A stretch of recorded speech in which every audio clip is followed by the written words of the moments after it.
നമസ്കാരം. പാർട്ടിയോട് ചേർന്ന് നിന്നാൽ സ്നേഹിച്ചു കൊല്ലും, ഇടഞ്ഞാൽ തീ തെറ്റിച്ച് ഇല്ലാതാക്കും. പാർട്ടിക്ക് അനഭിനന്ദനായ എം.വി. രാഘവനും സംഘവും പരിയാരത്ത് സ്വകാര്യ മെഡിക്കൽ കോളേജ് സ്ഥാപിക്കുന്നുവെന്ന് ആരോപിച്ചാണ് CPM-ഉം ഡിവൈഎഫ്ഐയും സമരരംഗത്തിറങ്ങിയത്. 40 ദിവസത്തോളം നീണ്ട സമരം നടത്തിയിട്ടും സർക്കാരോ എം.വി. രാഘവനോ കീഴടങ്ങിയില്ല. ഇതിന് തുടർച്ചയായിട്ടാണ് കൂത്തുപറമ്പ് വെടിവെപ്പ് നടക്കുന്നതും പുഷ്പൻ ഉൾപ്പെടെ വെടിയേൽക്കുന്നതും. കൂത്തുപറമ്പ് രക്തസാക്ഷി ദിനമാണിന്ന്. ഈ പശ്ചാത്തലത്തിൽ മുഖ്യമന്ത്രി പിണറായി വിജയൻ ഇട്ട പോസ്റ്റിൽ പറയുന്നത്, സ്വജീവനേക്കാൾ നാടിന്റെ നന്മയ്ക്ക് വില നൽകിയ കൂത്തുപറമ്പ് രക്തസാക്ഷികളുടെ രാഷ്ട്രീയ ബോധവും പ്രതിബദ്ധതയും നമുക്കെന്നും ഊർജ്ജവും എന്നാണ്. ജീവിക്കുന്ന രക്തസാക്ഷിയായി 3 പതിറ്റാണ്ടുകാലം നീണ്ട സഹനങ്ങൾക്ക് അന്ത്യം കുറിച്ച് പുതുക്കൊടി പുഷ്പൻ വിട്ടുപിരിഞ്ഞത് കഴിഞ്ഞ വർഷമാണെന്ന് മുഖ്യമന്ത്രി ഫേസ്ബുക്ക് ഗ്രൂപ്പിൽ ഓർമ്മിപ്പിക്കുന്നു. അതേസമയം മുഖ്യമന്ത്രിയുടെ പോസ്റ്റിന് താഴെ പരിഹാസത്തിൽ കലർന്ന ചോദ്യശരങ്ങളാണ് ഉയരുന്നത്. മുഖ്യമന്ത്രിയുടെ പോസ്റ്റ് ഇങ്ങനെയാണ്: കൂത്തുപറമ്പ് രക്തസാക്ഷി ദിനമാണിന്ന്. UDF സർക്കാരിന്റെ വിദ്യാഭ്യാസ കൊള്ളയ്ക്കെതിരെ പോരാട്ടത്തിനിടെ KK രാജീവൻ, ഷിബുലാൽ, റോഷൻ, മധു, ബാബു എന്നീ 5 സഖാക്കൾ രക്തസാക്ഷിത്വം വരിച്ചിട്ട് ഇന്നേക്ക് 31 വർഷം തികയാണ്. 1994 നവംബർ 25-ന് കൂത്തുപറമ്പിലെ ഭരണകൂട ഭീകരതയെ നെഞ്ചും വിരിച്ച് നേരിട്ട സഖാവ് പുതുക്കൊടി പുഷ്പൻ ജീവിക്കുന്ന രക്തസാക്ഷിയായി 3 പതിറ്റാണ്ടുകാലം നീണ്ട സഹനങ്ങൾക്ക് അന്ത്യം കുറിച്ച് നമ്മെ വിട്ടുപിരിഞ്ഞത് കഴിഞ്ഞ വർഷമാണ്. നാടിന്റെ പ്രതീക്ഷകളായിരുന്ന നാളെയുടെ നേതൃത്വമാവേണ്ടിയിരുന്ന ചെറുപ്പക്കാരാണ് കൂത്തുപറമ്പിൽ രക്തസാക്ഷികളായത്. സ്വജീവനേക്കാൾ നാടിന്റെ നന്മയ്ക്ക് വില നൽകിയ കൂത്തുപറമ്പ് രക്തസാക്ഷികളുടെ രാഷ്ട്രീയ ബോധവും പ്രതിബദ്ധതയും നമുക്കെന്നും ഊർജ്ജമാവും. കൂത്തുപറമ്പിലെ പോരാളികൾക്ക് അഭിവാദ്യങ്ങൾ. ഇങ്ങനെയാണ് പോസ്റ്റ്. ഈ പോസ്റ്റിന് താഴെ നിരവധി കമന്റുകളാണ് പരിഹാസരൂപേണ എത്തുന്നത്. കൂത്തുപറമ്പ് കൂട്ടക്കൊലയ്ക്ക് കാരണക്കാരൻ എന്ന് പാർട്ടി ആരോപിച്ച എം.വി. രാഘവന്റെ ചരമദിനം പാർട്ടി നവംബർ 9-ന് ഗംഭീരമായി ആചരിച്ചു. എം.വി. രാഘവൻ അനുസ്മരണം ഉദ്ഘാടനം മുഖ്യമന്ത്രി ബഹുമാനപ്പെട്ട പിണറായി വിജയൻ. അന്ന് എന്തിനോ വേണ്ടിയാണോ സമരം നടത്തിയത്, അതിലാദ്യം വെള്ളം ചേർത്ത് പാർട്ടി അന്തമണികളെ പറ്റിച്ചു.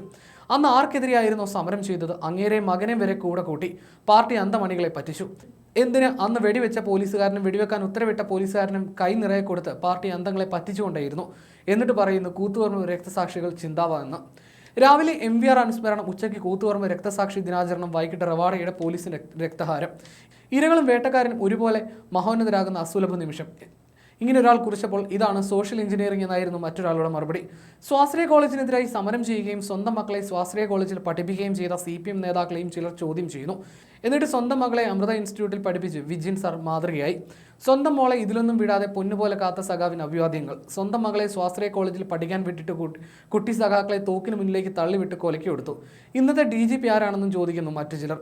അതോടൊപ്പം നമ്മുടെ DGP അഭിവാദ്യം ചെയ്യുന്നു. അന്ന് വെടിവെപ്പിന് ഉത്തരവിട്ട റവാഡ ചന്ദ്രശേഖർ എന്ന് DGP, എന്നിട്ട് രക്തസാക്ഷിയാക്കിയ പോലീസിനെ പിടിച്ച് DGP ആക്കി എന്നിങ്ങനെ പോകുന്നു കമന്റുകൾ.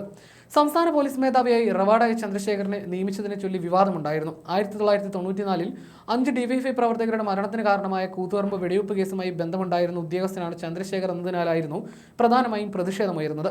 അദ്ദേഹത്തിന്റെ നിയമനത്തിനെതിരെ CPM-ന്റെ യുവജന വിഭാഗമായ DYFI ഉൾപ്പെടെയുള്ളവർ രംഗത്തെത്തിയിരുന്നു. 1994 നവംബർ 25-നാണ് കേരളത്തിന്റെ രാഷ്ട്രീയ ചരിത്രത്തിലെ നിർണായക സംഭവങ്ങളിലൊന്നായ കൂത്തുപറമ്പ് വെടിവെപ്പ് നടന്നത്. അന്നത്തെ UDF മന്ത്രിയായിരുന്ന M.V. രാഘവനെ തടഞ്ഞ DYFI പ്രവർത്തകർക്ക് നേരെ നടന്ന പോലീസ് വെടിവെപ്പിൽ 5 യുവജന പ്രവർത്തകരാണ് കൊല്ലപ്പെട്ടത്.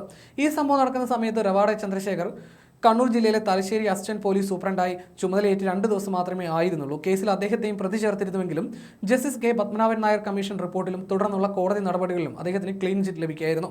വെടിവെപ്പിന് ഉത്തരവിടുന്നതിൽ ചന്ദ്രശേഖറിന് നേരിട്ട് പങ്കില്ലെന്നായിരുന്നു കമ്മീഷൻ കണ്ടെത്തിയത്. ചന്ദ്രശേഖറിന്റെ നിയമനം വിവാദമായ സാഹചര്യത്തിൽ CPM സംസ്ഥാന നേതൃത്വം അദ്ദേഹത്തിന് അനുകൂലമായി നിലപാടെടുത്തു. നിയമപരമായ നടപടിക്രമങ്ങൾ പാലിച്ചാണ് നിയമനം നടത്തിയതെന്നും ജുഡീഷ്യൽ കമ്മീഷൻ റിപ്പോർട്ടിന്റെ അടിസ്ഥാനത്തിൽ കോടതി അദ്ദേഹത്തെ കുറ്റവിമുക്തനാക്കിയതാണെന്നും CPM സംസ്ഥാന സെക്രട്ടറി M.V. ഗോവിന്ദൻ ഉൾപ്പെടെയുള്ളവർ വ്യക്തമാക്കി. കൂത്തുപറമ്പ് സംഭവം നടക്കുമ്പോൾ അദ്ദേഹം ചുമതലയേറ്റ് ദിവസങ്ങൾ മാത്രമായി ജൂനിയർ ഉദ്യോഗസ്ഥനായിരുന്നു എന്നുമായിരുന്നു CPM നേതാക്കളുടെ വാദം. അതേസമയം നിയമനം മെറിറ്റ് അടിസ്ഥാനത്തിലാണെങ്കിലും സർക്കാർ തീരുമാനം വിശദീകരിക്കണമെന്ന നിലപാടായിരുന്നു മുതിർന്ന CPM നേതാവ് P. ജയരാജൻ തുടക്കത്തിൽ സ്വീകരിച്ചിരുന്നത്. എന്നാൽ പിന്നീട് അദ്ദേഹം സർക്കാരിന്റെ തീരുമാനത്തെ പിന്തുണയ്ക്കുകയും വിവാദങ്ങൾ രാഷ്ട്രീയ ലക്ഷ്യത്തോടുള്ളതാണെന്ന് പറയുകയും ചെയ്തിരുന്നു.